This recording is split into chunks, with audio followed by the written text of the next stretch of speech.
दोस्तों, आजकल लड़के सुंदर लड़कियों के जाल में फंसे जा रहे हैं और अपने आप को बर्बाद कर रहे हैं। वह लड़कियों के काम वासना में फंसते जा रहे हैं। दोस्तों, आज के इस वीडियो में मैं आपको एक कहानी के माध्यम से सुनाने वाला हूं, तो वीडियो बहुत ही ज्यादा इम्पोर्टेंट है। वीडियो को आप पूरा जरूर सुनना। मैं ये गारंटी के साथ कह सकता हूं कि जो कोई भी इस वीडियो को पूरा अंत तक देखेगा वह काम वासना पर विजय प्राप्त कर लेगा। तो चलिए वीडियो को शुरू करते हैं। लेकिन उससे पहले अगर आप चैनल पर नए हो तो हमारे चैनल को सब्सक्राइब जरूर कर लीजिए और वीडियो अच्छा लगे तो वीडियो को एक लाइक जरूर से करिएगा। दोस्तों, मैं आपसे एक बात कहना चाहता हूं कि मैंने एक न्यू चैनल बनाया है। प्लीज उस चैनल को सब्सक्राइब करना प्लीज दोस्तों। उसकी लिंक डिस्क्रिप्शन में डाल दिया, आप जाके देख सकते। आइए, एक बार एक लड़का एक राजा के महल में घुस गया हो। लड़का एक राजकुमारी की सुंदरता को देखकर वह लड़का सब भूल गया कि वह राजमहल में खड़ा है। सूद बुद्ध होकर वह राजकुमारी के शरीर को देखता रहा। उसे आभास नहीं हुआ कि रानी यह आंखें उठाकर रानी या राजकुमारी को देख नहीं सकता है। वहां इस जवान लड़का इतना दुस्साहस कि वह राजकुमारी के शरीर को एक तक घूरे जा रहा था। लड़की को किस्मत थी कि रानी विद्वान और समझदार थी। रानी ने सोचा कि इसकी माँ ने सालों यहाँ राजमहल में ईमानदारी से काम लिया है, इसे अभी दंड देना उचित नहीं है। इस बात को ध्यान में रखकर रानी ने उस लड़के को किसी काम से महल के बाहर भेज दिया और कल मुझसे आकर मिलो। अगले दिन रानी के तेवर बदले हुए थे। रानी ने लड़के से कहा, कल तुमने दो गंभीर अपराध किया है।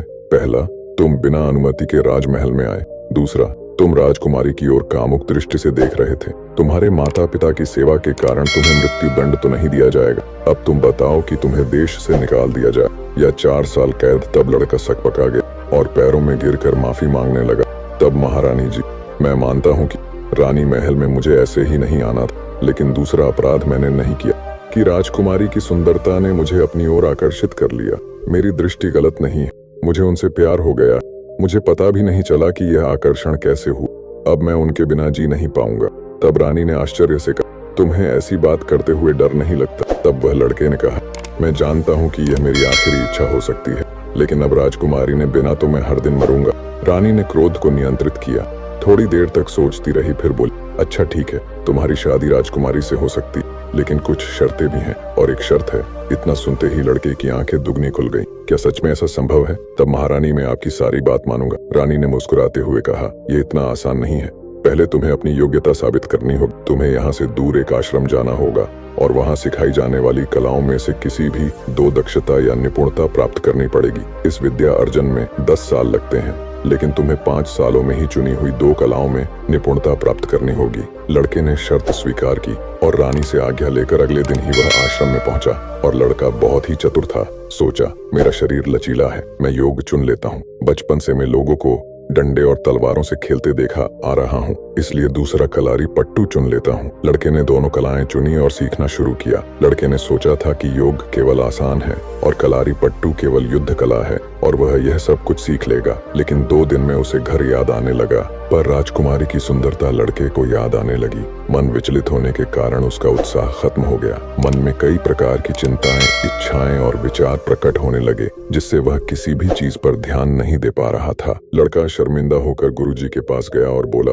गुरुजी, मेरे पास समय बहुत ही कम है, लेकिन विचलित मन के कारण मैं कुछ भी नहीं सीख पा रहा हूँ। गुरुजी ने कहा, शक्तियों एकाग्र करो। मन में फैली हुई ऊर्जा यानी ध्यान के एक जगह एकाग्र करने से सामर्थ्य विकसित होता है। इस सामर्थ्य से कुछ भी आसानी से सीखा जा सकता है। सबसे पहले तुम एकाग्रता विकसित करो। कुछ दिन बाद वापस आकर तब लड़के ने कहा, गुरुजी, मैंने भरपूर कोशिश की, लेकिन मैं मन को बांधने की जितनी कोशिश करता हूँ, लेकिन मन की कामनाएं और विचार उतनी ही तीव्रता से मुझे परेशान करते हैं, यानी केवल कोशिश काम नहीं करती है। तब गुरुजी ने कहा, अच्छी बात है, अब तुमने स्वयं अनुभव से जान लिया है कि भटकता हुआ मन दुखी मन है, कमजोर मन है।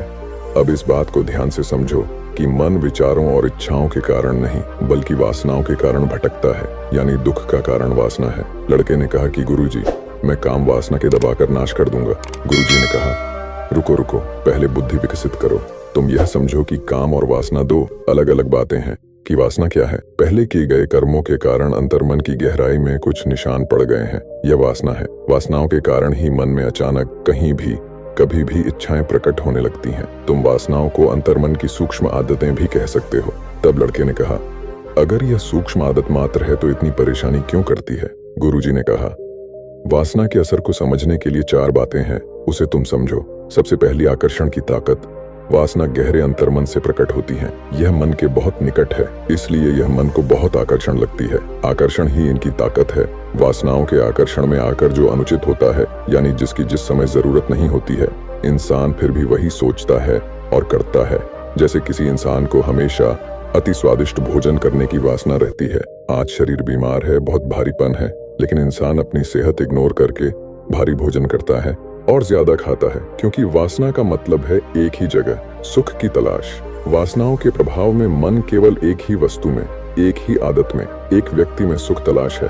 उसे दूसरे कर्मों में, मेहनत में, छोटी छोटी चीजों में अच्छा नहीं लगता है। इसलिए परेशान होकर इंसान पुरानी आदतों दोहराने पर मजबूर हो जाता है। तीसरी बात, वासनाओं के आकर्षण के कारण अवेयरनेस गिर जाती है। हम जाते हैं कि हमारे जीवन का लक्ष्य क्या है, क्या सही है, क्या गलत है, और सुख की वो 4 में पुरानी आदतों बिना सोचे समझे बार बार दोहराते हैं।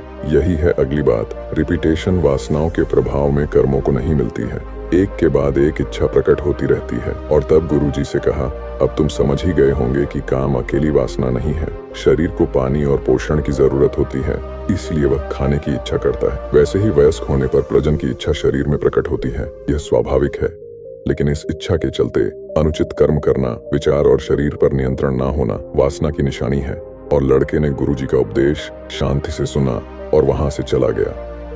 अगले दिन आकर उसने कहा, गुरुजी, मैंने अपने जीवन में देखा कि काम वासना के अलावा कितनी सारी छोटी छोटी आदतें हैं जो मैं बंद कर सकता हूँ, लेकिन फिर भी करता हूँ। दूसरों में बुरा देखना, खुद को बार बार श्रेष्ठ साबित करना, ज्यादा आराम की इच्छा करना, बार बार शिकायत करना, सब कुछ वासना है, क्योंकि यह मुझे बेहतर होने से रोक रही है। गुरुजी, आप ही मुझे बताएं कि काम वासनाओं को कैसे जीता जाता है। तब गुरुजी ने कहा, बहुत अच्छा, सॉल्यूशन के 3 स्टेप्स हैं।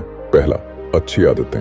अच्छी आदतें तुमको अलर्ट या सजग बनाती है, धैर्य और परिश्रम सिखाती है, यानी तुम्हारे मन ऊपर उठती हैं, जैसे ध्यान, योग, प्राणायाम, अच्छे विचारों का चिंतन। इन आदतों के आकर्षण से दूसरी काम वासनाओं की पकड़ कमजोर होती जाती है, लेकिन खत्म नहीं होती है। इसलिए दूसरा कदम है मन और मैं के बीच दूरी बनाना। यह समझना कि मन और शरीर आदतों के कारण परेशान हो रहे हैं, लेकिन काम वासना केवल मन और शरीर को ही परेशान कर सकती है। मैं वह दृष्टा हूँ, वह रोशनी हूँ जिसमें यह सब प्रकट हो रहा है। गुरुजी ने कहा, मन की इच्छाएं और रिएक्शन मुझे परेशान नहीं कर सकते हैं, मुझे छू भी नहीं सकते हैं। पहले तुम्हें गहरा विचार करके इस वाक्य पर विश्वास करना होगा। इस विश्वास को अभ्यास के द्वारा तुम्हें अनुभव में बदलना होगा। यह अनुभव तुम्हें ध्यान के अभ्यास से ही प्राप्त करना होगा। तीसरी बात यह है कि समस्थिति, अपनी प्रति नॉलेजमेंट, अपनी कमियों को और परेशानियों को संभावना से देखो, तभी तुम बिना किए सचेत रह पाओगे। यह भी तुम्हें अभ्यास से ही प्राप्त होगा। तब गुरुजी ने कहा, प्रिय शिष्य, इन 3 बातों से ही काम वासनाओं को जीता जाता है। लड़के ने हमें सर हिलाया और संतुष्ट होकर वहां से चला गया। सबसे पहले योग और कलारी पैटू के अभ्यास में खुद को डुबो दिया। मन में राजकुमारी की सुंदरता याद करने की बार बार इच्छा होती है, लेकिन सबसे पहले लड़के ने खुद को कोसना बंद किया, और जिससे वह मन प्रति सचेत रहने लगा, साथ में विचारों और मन के रिएक्शन को दिखने का अभ्यास करने लगा। उसे शांति महसूस होने लगी। उसे समझ आया कि यह शांति ही मन और मैं की दूरी है। शांति में बुद्धि ने सम होकर उसका सहयोग करना शुरू कर दिया, और जिससे समय के साथ वह अपने आप ही पुरानी बातों को सोचने से पहले सचेत होने लगा कि मैं क्यों फिर वही चीजें दोहरा रहा हूँ, फिर वही बातें बार बार सोचने का क्या लाभ है। धीरे धीरे काम वासनाओं की जड़ें कमजोर हुईं, और जवान लड़के में बुद्धि, एकाग्रता, शक्ति और स्मृति का उदय हुआ। दिन हफ्ते बने, हफ्ते महीने और महीने साल, लेकिन लड़का एक चित्त निरंतर सीखता रहा। 5 सालों के अंदर ही उसने कलारी, पायट्टू और योग में महानता प्राप्त की। उसके बाद गुरु से आज्ञा लेकर लड़का रानी से मिलने आया। उसके चेहरे पर तेज आंखों में समता, आवाज में शालीनता और चाल में दृढ़ता थी। कमजोर लड़के का ऐसा रूपांतरण देखकर रानी बहुत प्रभावित हुई, परंतु रानी कुछ बोलती इससे पहले लड़के के मुंह से शब्द निकल पड़े, राजमाता, आपने मुझे नया जन्म देकर धन्य कर दिया। मैं आपको धन्यवाद कहने आया हूँ। अब मुझे किसी की कामना है और ना ही किसी के संग की जरूरत है। इन 5 वर्षों में मैंने जान लिया है कि किसी अनुचित इच्छा को पूरा करके मन को संतुष्ट करने का प्रयत्न बिल्कुल वैसा है जैसे आग के ऊपर तेल डालकर बुझने की उम्मीद करना। महारानी जी, मुझे गुरुजी ने सिखाया है कि जिसने काम वासनाओं को खत्म कर लिया उसने मन को स्थिर कर लिया, और जिसने मन को स्थिर कर लिया उसने पूरा ब्रह्मांड जीत लिया। दुनिया के सारे अभ्यास का यही उद्देश्य है कि इंसान काम वासनाओं को जीतकर मन को स्थिर कर सके। आपकी 5 सालों की शर्तों ने मुझे मन की आदतों को जीतने पर मजबूर कर दिया और मुझे नया जन्म दिया। ऐसा कहकर वह लड़का राजमहल से चला गया और समझदार रानी ने उसे रोका भी नहीं। दोस्तों, कमजोरी हमेशा एक छोटे से साधारण से विचार से शुरू होती है। अगर इस बीज को यही नष्ट ना किया जाए तो ये छोटा सा विचार जल्दी बड़ा झाड़ बनकर बुद्धि को भी ढक लेता है। तो दोस्तों, मुझे आशा है कि आपको यह वीडियो अच्छी लगी हो, तो इस वीडियो को एक लाइक जरूर करें और साथ ही साथ मेरे चैनल को सब्सक्राइब करना ना भूलें। तब तक आप अपना ख्याल रखें। धन्यवाद। नमो बुद्धाय। जय हिंद, जय भारत।